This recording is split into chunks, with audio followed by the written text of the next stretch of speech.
when Samuel Ruto hata akitoa harufu mbaya, they will be sent to make sure that ati hii harufu ni ya pilau. Kama mkacho Elgeyo Marakwet na Kishana, impeachment for the deputy president is not priority to us as Elgeyo Marakwet. Sisi kama Elgeyo Marakwet nataka kuambia wabunge poleni sana na kupongeza mbunge wa Marakwet West kwa kukua independent minded. Nataka kusema ya kwamba Elgeyo Marakwet tuko na shida mingi. We don't have any university kwa Elgeyo Marakwet. Security iko chini, watu wetu wanawawa pale chini. Barabara ndio hiyo ni mbaya. Vitu mingi ni mbaya. Stadium haijachengwa. Lakini ikiletwa impeachment motion ikiletwa bunge, wabunge wetu wako vierere sana akiongozwa na mama county kwenda kusema tunatoa Gachagua na hatuwezi kusamea. Nataka kuambia hivi saa hizi 2027 is coming. We will impeach you people. Uchene crown, sisi ndio tutaamua. I'm happy that people of Elgeyo Marakwet County who confide here today, they have stood their ground and most of them have said that if you thought it's over, it's now getting started, and the politics of 2027 are getting started in a very strong note.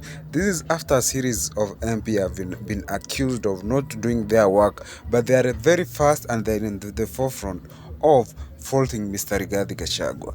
At the moment, we have seen residents of Baringo or Elgeyo Marakwet say that their MPs are very fast in terms of impeaching Mr. Gachagua, but in terms of security, university, that is education, security, there are a lot of abduction and banditry, there are poor roads, they don't even look upon that. But in terms of impeaching Mr. Rigathi Gachagua, which is not a priority to the nation at the moment, they are very fast. And the residents have promised to impeach the leaders in 2027, starting with Mama County. Mama County was heard saying that they will impeach Mr. Rigathi Gachagua and they will not forgive him. Now the politics are taking shape.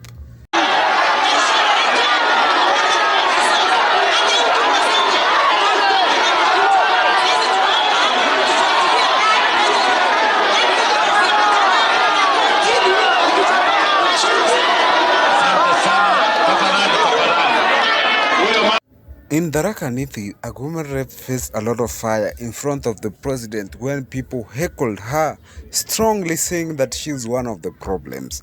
And that sent a very strong message to the president himself. For the longest time, the president has been living under the shadow of the MPs, but the MPs have been promised a very tough time come 2022. We have seen all across the country where people are crying of this and this, citing that they must do something to show that they are frustrated.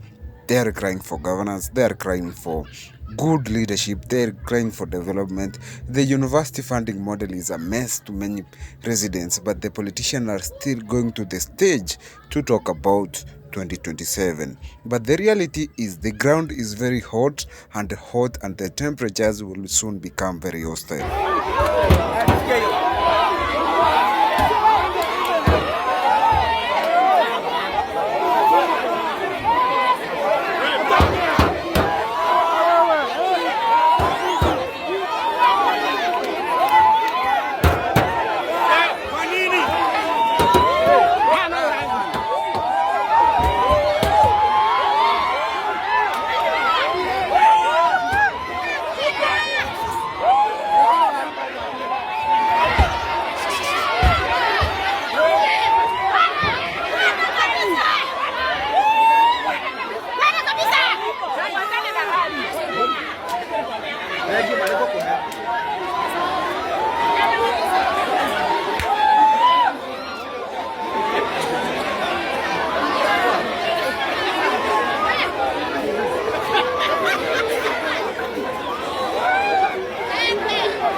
Oya.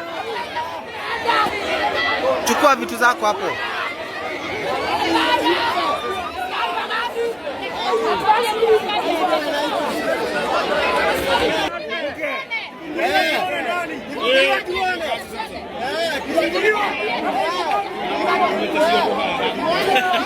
Sasa hivi wa serikali sasa.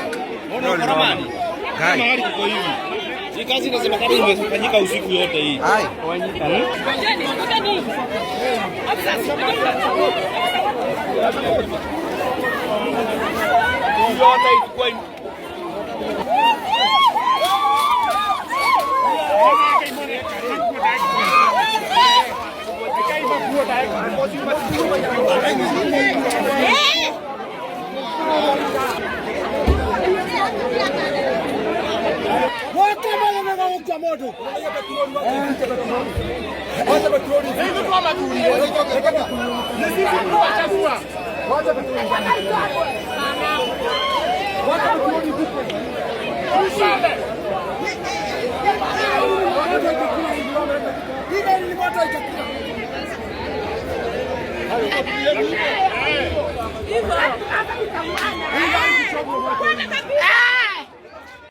That was another elected politician from the Mount Kenya region. I won't mention his or her name because of the reasons, obvious reason. They might come for me and I really have nothing to defend myself, but focusing on the issue at the hand, this is one of the people who were pushing for Mr. Rigathi Gachagua impeachment.